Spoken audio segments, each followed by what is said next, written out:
자, 그런데 제가 이 기록을 보면서 좀 놀랬거든요. 많이 놀랬어요. 혹사를 걱정해야 될 선수는 따로 있네요. 네.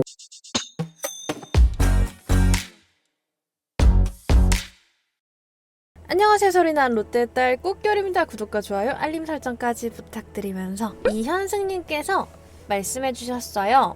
나균한 혹사와 관련된 이슈가 있던데요. 이번에 불펜 투수들 성적이랑 연투 같은 거 한번 정리해 주실 수 있나요? 라고 남겨주셔서 이야기 나눠보도록 할게요. 나균한 선수 혹사 관련된 이슈는 기사로도 나오고 뭐 이렇게 많이들 들으셨을 거예요. 최준용 선수가 최근에 투구 내용이 좋지 않고 해서 혹시 혹사 이슈가 있는 게 아니냐라는 이야기도 많이 있었어요. 그래서 그에 관련해서 이야기 나눠보도록 하겠습니다. 오늘은 레이븐님과 함께합니다. 레이븐님 안녕하세요. 안녕하세요. 혹사 당해봤던 레이븐입니다. 네, 혹사 뭔 소리지?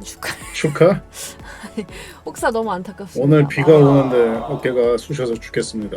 나균한 선수가 나와요. 저도 경기 중에 보면은 또 나와? 라고 할 정도인데 이게 약간 롱릴리프의 운명과도 같으면서도 기록으로 한번 살펴볼 수 있을까 해서 말씀을 드리는데 나균한 선수의 포지션을 이 롱릴리프라고 지금 할 수가 없습니다. 왜냐면은 최근 등판 기록을 보면은 뭐 1이닝, 1.1이닝, 0.1이닝 쪼개서 나와요. 그러니까 오히려 급한 불 끌 때 나오는 경향이 짙습니다. 아무래도 좀 필승조 붕괴가 있는 상황이죠. 그나마 믿을 선수를 쓰는 것 같은데 그 과정에서 혹사 얘기가 나오는 것 같은데 가장 큰 문제는 6월 하순부터 적용된 것 같은데 일단은 21일, 23일, 24일, 26일 이렇게 등판을 했어요. 그리고 23일에 블론 세이브가 한 번 있습니다. 이렇게 다 합쳐서 4경기 도합 4.2이닝 93구를 던졌는데 이러면 많이 던진 거 아니냐 싶겠지만 시즌 전반적으로 살펴보자고. 일단 나균원 선수 연투한 기록은 2경기밖에 없습니다. 그 2경기에서 3.2이닝 소화했고요.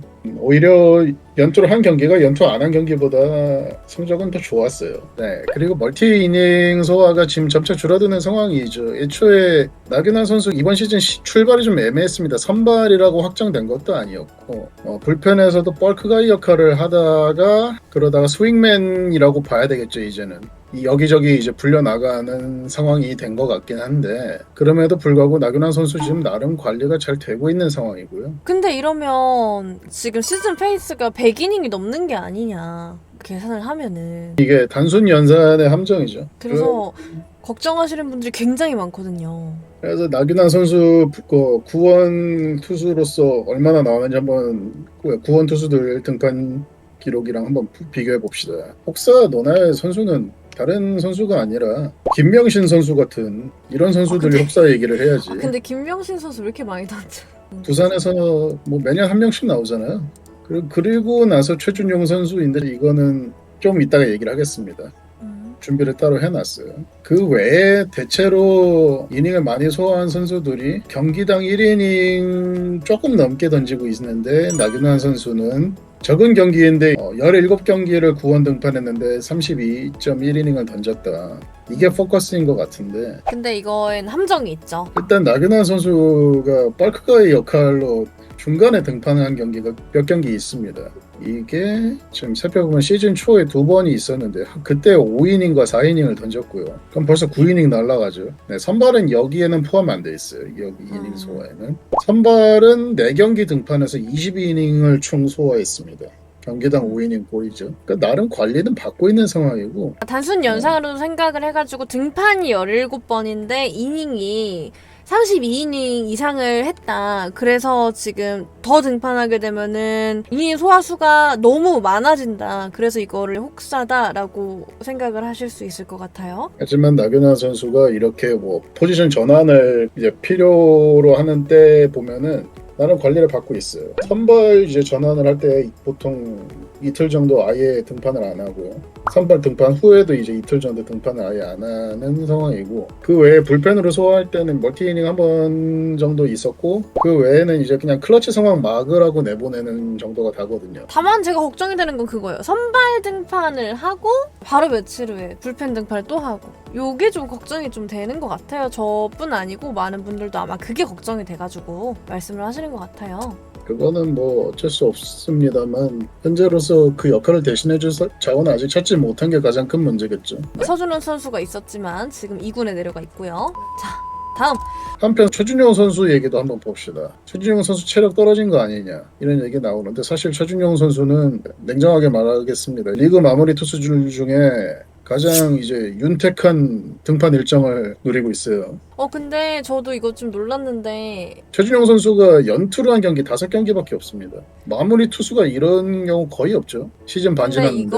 이거는 좀 생각을 해봐야 될게요, 여러분. 그 정도로 이기고 있지 않았다? 물론 그렇습니다만 중요한 거는 연투를 하든 연투를 안 하든 성적 비슷하다는 얘기예요. 최준용 선수가 지금 가장 큰 문제가 피안타율이 높아지고 있다는 거예요. 이게 가장 큰 문제고 이거는 체력 문제가 아니라 저는 이제 두 가지로 보고 있는데 하나는 시즌 초에 선발 전환을 노렸잖아요. 그러면서 이제 폼을 올리는 거를 그쪽에 맞춰서 올렸을 거란 말이에요.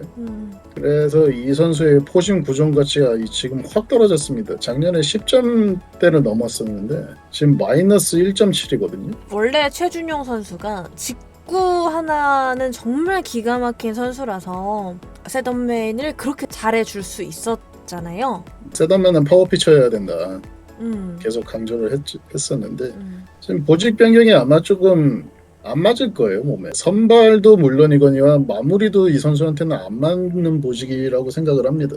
그래서 지금 김원중 선수가 다시 마무리로 돌아오는 게 결정됐죠. 김원중 선수가 컨디션 어느 정도 회복을 했다는 판단인 것 같아요. 어쨌든 간에 최준용 선수가 풀어나가야 할 숙제는 첫 번째로 원래 던지던 포심을 다시 되찾아야 되는 거고, 두 번째는 여전히 이제 변화구가 슬라이더 구종 가치는 그래도 좀 올라갔습니다만 변화구가 완성은 됐어야 돼요. 적어도 2개 정도. 커브 같은.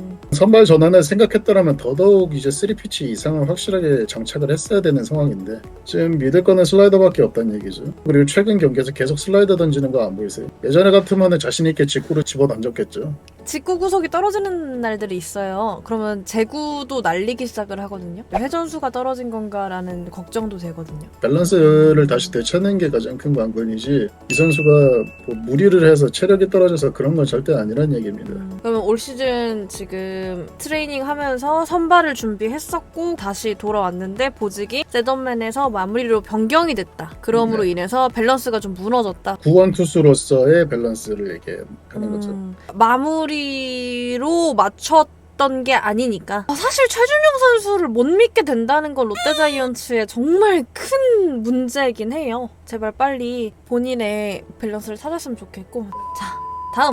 자, 그런데 제가 이 기록을 보면서 좀 놀랬거든요. 많이 놀랬어요. 폭사를 걱정해야 될 선수는 따로 있네요. 네, 오히려 다른 선수가 있죠. 반면에 우리가 걱정을 해야 되는 거는 김유영 선수입니다. 너무 많이 나오긴 했다, 진짜. 어쩔 수가 없는 게 연투를 연달아서 하게 되고 아무리 이닝을 쪼갠다고 해도 연투를 연달아서 하게 되는 이유는 결국에는 강영구 선수가 없기 때문이에요, 지금. 그러니까 지금 좌투가 없잖아요. 네. 강윤구 선수 있어요. 있는데 있어. 아니, 경기 그러니까, 계속 나오고 있어. 그러니까 있긴 있지. 그러니까 근데 알아요. 무슨 말을 예. 그러니까 접전 상황에서 나올 수 없다는 말씀을 하시는 거잖아요. 접전이나 혹은 네. 뭐 이기는 경기를 다 김유영 선수를 투입을 하고 승리조가 됐든 위닝 플랜에서 강영구 선수를 계산을 할 수는 없는 상황이에요. 그렇죠. 그래가지고 강근 선수가 거의 이제 등판을 하지 않는다고 감안을 했을 때에 생각을 하면은 좌타 상대로 무조건 그냥 김유영 선수만 나와요. 근데 정말 재밌는 점은 뭐냐면 지금 이 기록엔 없는데 김유영 선수가 올해 좌타 상대로 성적이 안 좋습니다. 그거는 제가 봤을 때는 오히려 시즌 초에는 좌타자 상대로 좋았거든요. 폼이 떨어지면서 자주 계속 상대하게 되는 맞고 타자들 있어요. 상대로 이제 성적이 떨어졌다고 보는 게 맞는 것 같아요. 옛날 박시영 선수처럼 이 선수는 우투수인데 좌타자만 잘 잡는다 이런 개념이 아니고 그냥 성적이 떨어지는 와중인 거라고 해석을 해야 되는 게 맞는 것 같아요. 너무 요새 좀 심하게 많이 맞고 있거든요. 22일, 23일 기아전 등판이 좀 저 그러니까 때도 좌타 상대로 나와서 다 이렇게